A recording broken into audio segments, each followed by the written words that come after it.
Welcome back to my nightmare. Hi.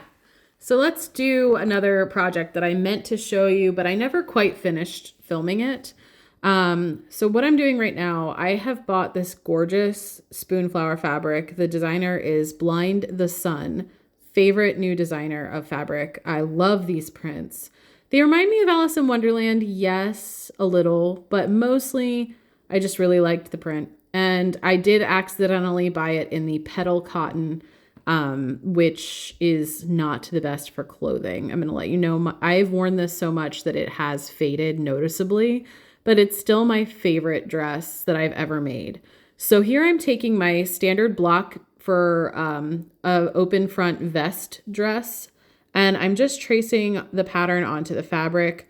I'm using chalk, like the kind that you use for like a school board. They don't have those anymore, so they might not know, but just plain chalk. It was $1 at Michael's. That's my favorite tracing thing. Some people use soap. Some people use pens. Those people are weird. I use chalk from Michael's in the dollar section. I do use those weights for other things, but when you're using little weights, they can also double as pattern weights. So here I am just cutting that out. It's a standard block dress that I added a front to so that I could overlap it, and like have it have buttons. And this is the best way I've found to do darts is I just put the dart in by pin, stick it there. So now I know that pin's going to come out on the other side as well. And I put a little chalk mark where the pin is on both sides. And then I use that as the guide to trace out the triangle for the dart. I think I demonstrate that for you here. It's literally one of my favorite sewing tips. I don't know what it is. So cutting the dart out. The reason my block had to have a dart was because I had to do like this whole bust adjustment situation. But that's what I wanted, a side dart. For some reason, I can tolerate the side darts. I can't really tolerate princess seams lately. It's just something that gets on my nerves. I think it makes me feel a little too feminine. Whereas side darts, I can't help it. So here I am. Like I said, I flip it over. I find out where the pin is sticking through. I mark it with the chalk. And now I'm going to draw lines, guidelines, so that I know where to make the triangle. And then I flip it over. I have that nice little dot there, and I line up the dot with the notch, and ba-boom, dart. And then I just like to fold and pin. Oh my God, that fabric used to be so vibrant. I'm just gonna have to buy more is the problem. Like, it's faded so much. I've washed it. I've tried not to wash it a lot, but I've washed it enough that it is faded. And I'm like, oh, it was so beautiful. It was so brilliant and wonderful. And now it is a faded mess, but it is my favorite dress I've ever made. You'll see it at the end. So that's my favorite way to do darts. I don't know if I've ever shown you that on this channel, but that is my absolute favorite way to do them.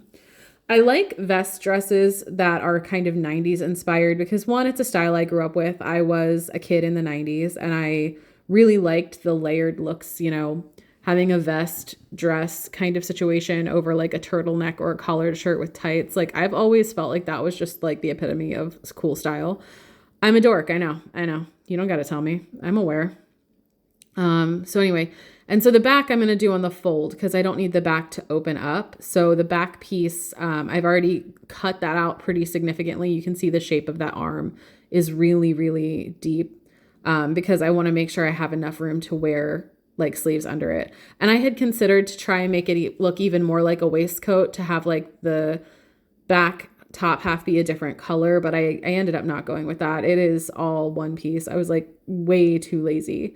I was inspired by a Donna Karan dress from the 90s when they did at-home patterns. Donna Karan did at-home patterns. And there was a dress I saw that I talked about when I was on Punk Rockers that I was just obsessed with. So I was trying to recreate that with this fabric. And then I was just like, nah, I'm lazy. I don't feel like it. That's most of my life is just, no, I'm lazy. I don't feel like it. So here I am just pulling that up. And yeah, I mean, you'll see I don't really care about if it's staying where it needs to. And you probably should so that it matches up. But I drew this pattern, so it's already questionable at best if it's going to match up. And then I'm just cutting. The back is no darts, so it's pretty easy to cut out. Just snip, snip, snip. You'll see, like, yeah, like that's a pretty deep curve to that sleeve so that if I put something under it, I know that I've got room for the fabric to move. So that's kind of where I left off with the filming of this one. I didn't really film much like the sewing together part. I did end up lining the front of the dress so that it just goes together perfectly. And this is pretty much the finished outfit. Like, this is it. I loved this. I loved it with those sneakers. Those are knockoff Chucks from Amazon. They were the best $20 I've ever spent on shoes. And I don't know, I worship it. I love it.